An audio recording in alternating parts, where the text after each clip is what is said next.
এয়া আমাৰ হিমা দাসে বৰশী বাইছে।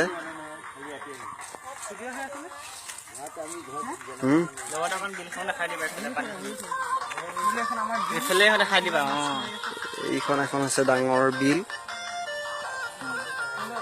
প্ৰকৃতিৰ সৌন্দৰ্যৰে ভৰা। এইখনেই আমাৰ হৈছে একমাত্ৰ বিল।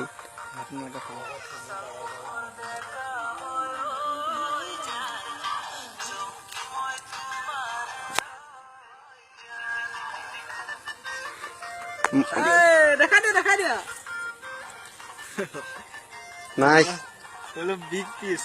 গাঁৱত আহিলে বোলে এটা চেঙেলি ধৰিছো দেই, বহুত ডাঙৰ চেঙেলি। আজি খাবগে লাগিব পাতত দি পেলাই।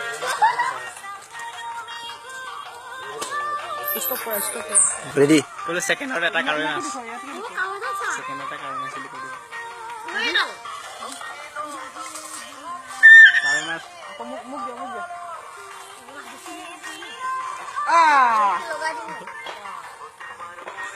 এয়া হৈছে প্ৰকাণ্ড কাৱৈ মাছ। এই হিমা দাসে উঠাইছে এই প্ৰকাণ্ড কাৱৈ মাছ। প্ৰকাণ্ড কাৱৈ মাছ লগতে ফুল এপাহো। আজি খাম একদম পুৰা ঠিকছে, মানে অগৈ দগৈ খাম আজি। গাঁৱৰ সোৱাদ জানো চহৰে পাব? এয়া হয় নে নহয়, কি কোৱা? য়েছ য়েছ। বাহ।